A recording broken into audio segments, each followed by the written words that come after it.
박물관 투어는 계획이 없었는데 소문난 잔치 궁금은 하잖아요. 도시 전체가 박물관 같거든. 휘황찬란, 오감 충족, 구석구석 어쩜 그래? 무려 버킷리스트였고 마지막 여행이 될지도 몰라. 후회 안 남게 뽕 뽑고 아주 질펀하게 누려보자. 원래는 그냥 아무 생각 없이 푹 쉬려고 했어요. 빈둥빈둥 멍 때리고 낮잠 자면서 시간 보내기엔 너무 소란스러워. 뚜껑을 열어본 결과 빛 좋은 게살구, 파리지행의 콧대, 낭설이 아니더군요. 알 품고 있는 암탉 같달까? 인종차별 체감 온도 역시 높았어요. 서비스가 형편없으면 물가라도 좀 저렴하던가. 전체적인 공기가 아주 많이 차더라고요. 파리에 온 걸 환영합니다가 아니라 파리에 온 걸 영광인 줄 알아, 이런 느낌? 비까지 추적추적. 필요한 것도 서러운데 눅눅하기까지 해. 뭐니뭐니 해도 파리 고행길의 절정은 어두운 길륜이었어요. 저주받은 게 몸뿐만이 아니었구나. 스마트폰이 나오기 전이니까. 구글맵이 어딨어. 급하게 오느라 로딩을 해왔게? 얼마나 접었다 폈다 했는지 종이 지도마저 걸레짝이 됐어. 그런데 그 길눈이 나를 엘도라도로 인도할 줄이야. 막장 드라마가 아닙니다. 운명의 꼭두각시가 든 기분? 젊은이들이 거리를 가득 메우고 있었어요. 하플 정도인 줄 알았는데 뭔가 오싹한 거야. 여자가 한 명도 없었던 거예요. 몰래카메라인가? 남초 영화라도 찍나? 일단 다리도 너무 아프고 목도 말라서 무작정 덜 북적거리는 바에 들어갔어요. 맥주를 주문하다가 옆에 앉아있던 남자와 눈이 마주쳤던 거야.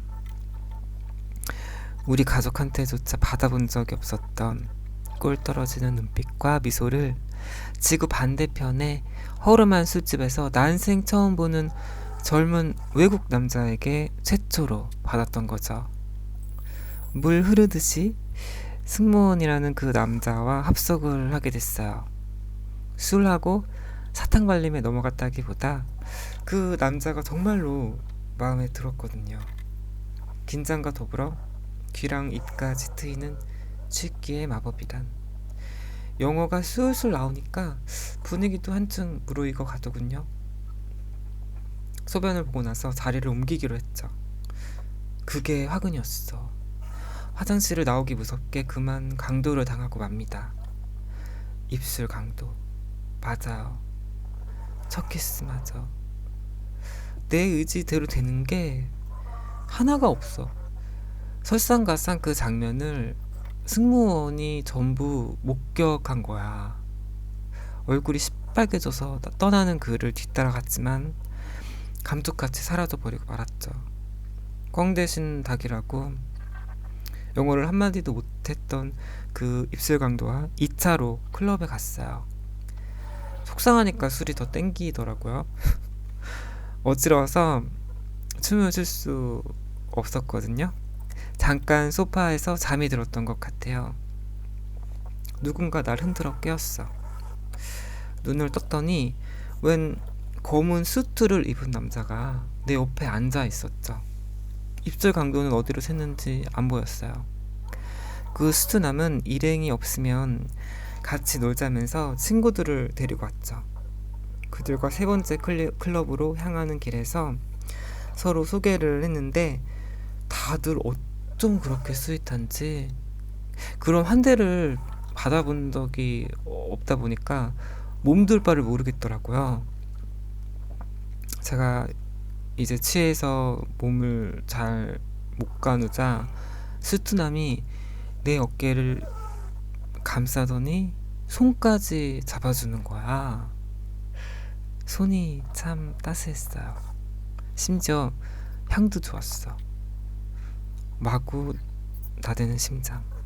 알코올 때문인지 포근함 때문인지 설마 랭보 아닌가? 주책 맞게 껴안고 싶은 거예요. 급기야 그 충동을 끝내 이기지 못하고 그 스투남에게 들이대고 맙니다. 예열도 안 하고 좀 뜬금없긴 했어. 걔가 내 손만 안 잡았더라도 나도 그렇게까지는 안 했을 텐데 키스를 하려고 했는데 슬쩍 피하더라고요. 술이 확 깨더랬죠. 쥐구멍 찾기 바쁘지. 아, 나 어떡하지? 그냥 간다고 할까? 엉덩이를 들었다 놨다 하는 와중에 무도회장으로 풍채가 좋은 흑인 여자가 등장했는데 갑자기 스투남이 그 흑인 여자에게 쪼르르 달려가는 거야. 그 여자 오기 전에 들이대서 얼마나 다행인지. 그 스투남의 여자친구랑 볼 인사를 나눈 순간 3초간 내 정지. 키가 크고 엄청 이쁜데 뭔가 기묘했어. 이미지랑 목소리가 따로 노는 느낌? 여자친구가 잠깐 자리를 비운 사이 스투남한테 여자친구 칭찬을 했더니 여자가 아니라는 거야. 알고 봤더니 저와 같은 트랜스젠더였던 거예요. 순간 충격을 받아서 아무 말도 할 수 없었죠. 파리의 부드럽고 달콤한 밤으로 인해서 가출했던 동기와 명분이 되돌아올 줄이야. 꺼진 줄로만 알았던 삶의 불씨가 되살아났던 겁니다. 죽지 말자. 살아야겠다. 바닥부터 새로운 에너지가 가득 차올랐어요. 몸이 근질근질한 거야. 우물 안에서 썩은 물만 마시며 고통에 몸부림치던 개구리가 꿈에 그리던 낙원을 하룻밤 사이에 알랄이 피부로 체험을 했던 거죠. 내 잘못이 아니고 내가 살고 있던 우물의 문제였던 걸 깨달았으니 알터니가 빠진 것만 같았어요. 자살했으면 진짜 큰일 날 뻔했구나. 가슴을 쓸어내렸죠. 그리고 결심했어요. 파리의 닻을 내리자. 내 모습으로 당당하고 솔직하게 살 수 있는 곳에서 내가 원하는 일을 하고 내가 원하는 옷을 입고 나를 아껴주는 친구들과 어울리며 내 모습 그대로 사랑해줄 수 있는 남자와 나만의 삶과 가족을 꾸려야겠다.